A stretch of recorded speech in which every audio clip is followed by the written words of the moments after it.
दोस्तों, क्या आपने कभी सोचा है कि एक शातिर शिकारी अगर खुद अपने ही जाल में फंस जाए तो कैसा नजारा होगा? आज हम एक ऐसे शिकारी की बात कर रहे हैं जो सिर्फ ताकतवर नहीं बल्कि चालाक भी है। जी हाँ, मैं बात कर रहा हूं अमेरिका की, जिसे दुनिया का सबसे बड़ा डिफेंस सेल्समैन कहा जाता है। लेकिन इस बार कहानी में ट्विस्ट है। शिकारी खुद फंस चुका है और जाल बिछाने वाला कोई और नहीं बल्कि हमारा भारत है। तो बैठ जाइए आराम से, क्योंकि आज हम बात करने जा रहे हैं भारत की कूटनीति के मास्टर स्ट्रोक की, जिसने अमेरिका को उसी की चाल में उलझा दिया। अब देखिए, अमेरिका सिर्फ एक सुपर पावर नहीं है, वो एक डिफेंस मार्केट है।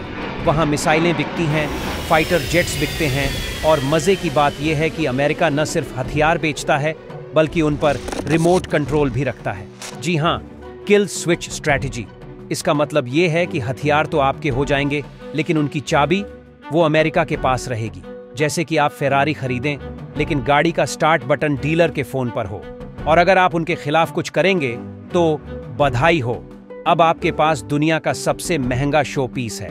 इसका सबसे बढ़िया उदाहरण है पाकिस्तान। अमेरिका ने F-16 फाइटर जेट्स बेचे, लेकिन उनके इस्तेमाल की परमिशन अमेरिका के पास है।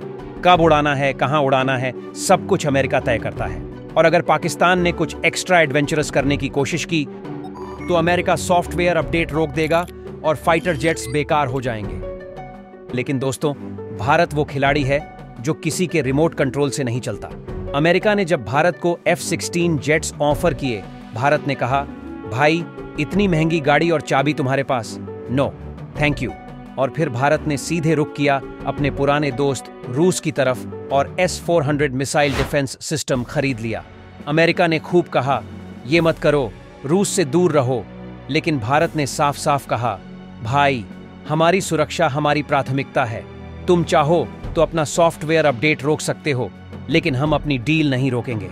फिर कहानी में एंट्री होती है अपैची हेलीकॉप्टर्स की। अमेरिका फिर से अपनी शर्तों के साथ डील करना चाहता था, लेकिन भारत ने शतरंज की एक ऐसी चाल चली कि अमेरिका के सारे प्यादे उलझ गए। भारत ने अफवाह फैला दी कि वो KA-52 एलिगेटर हेलीकॉप्टर्स रूस से खरीदने वाला है। अब अमेरिका के माथे पर पसीना आ गया। उसे डर लगने लगा कि अगर ये डील हाथ से निकल गई तो भारत और रूस का रिश्ता और मजबूत हो जाएगा। और दोस्तों, प्रेशर वर्क्स। अमेरिका ने आखिरकार भारत की शर्तों पर अपैची हेलीकॉप्टर्स बेचने पर हामी भर दी। अब आप सोच रहे होंगे, अच्छा, भारत ने अमेरिका की चालों को समझ लिया, लेकिन फिर हथियार अमेरिका से खरीदता क्यों है? इसका जवाब है स्ट्रेटेजिक पार्टनरशिप। अमेरिका से हमें सिर्फ हथियार नहीं मिलते, बल्कि लेटेस्ट टेक्नोलॉजी, इंटेलिजेंस शेयरिंग और स्ट्रेटेजिक सपोर्ट मिलता है। अमेरिका से हमने C-17 globe master, P-8I surveillance aircraft और अपैची और चिनूक हेलीकॉप्टर्स खरीदे। लेकिन यहां भी भारत ने एक शर्त रखी, ऑपरेशनल कंट्रोल सिर्फ भारत के हाथ में रहेगा। मतलब गाड़ी हमारी और चाबी भी हमारी। लेकिन कहानी यहीं खत्म नहीं होती, क्योंकि भारत की दूसरी बाजी रूस के साथ खेली जा रही थी। भारत और रूस का रिश्ता सिर्फ डिफेंस पार्टनरशिप नहीं है, ये एक भरोसेमंद दोस्ती है। S-400 missile system, Su-30 MKI fighter jets और ब्रह्मोस मिसाइल, ये सिर्फ हथियार नहीं बल्कि भारत और रूस की दोस्ती की मजबूत नींव है। लेकिन सवाल उठता है, क्या भारत हमेशा दूसरों से हथियार खरीदता रहेगा? और यहीं आता है भारत का सबसे बड़ा master stroke, make in India. Bharat अब सिर्फ खरीदार नहीं बल्कि निर्माता भी बनना चाहता है। तेजस फाइटर जेट्स, अर्जुन टैंक्स और INS विक्रांत जैसे प्रोजेक्ट्स इस बात के गवाह हैं। ये सिर्फ मशीन नहीं है, ये भारत की आत्मनिर्भरता का झंडा है। लेकिन यहाँ एक और दिलचस्प बात है, भारत का बैलेंसिंग एक्ट। अमेरिका और रूस के बीच बैलेंस बनाना किसी रस्सी पर चलने जैसा है, लेकिन भारत ने ये काम बखूबी किया है। अमेरिका से हाईटेक सिस्टम्स लिए, रूस से रिलायबल इक्विपमेंट लिया और अपनी आत्मनिर्भरता को मजबूत किया।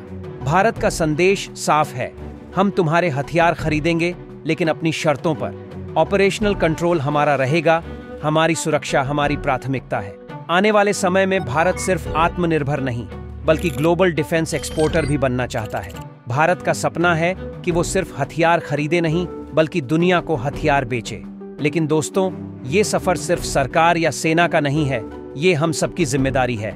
हमें मेक इन इंडिया को सपोर्ट करना होगा, हमें अपनी टेक्नोलॉजी, अपनी इनोवेशन को बढ़ावा देना होगा आपको क्या लगता है, क्या भारत को F-35 फाइटर जेट्स खरीदने चाहिए या Su-57? कमेंट बॉक्स में अपनी राय जरूर दें। वीडियो को लाइक करें, चैनल को सब्सक्राइब करें और बेल आइकन दबाना न भूलें ताकि ऐसी मजेदार और जानकारीपूर्ण वीडियो आप तक सबसे पहले पहुंचे। मिलते हैं अगले वीडियो में, तब तक के लिए जय हिंद, जय भारत।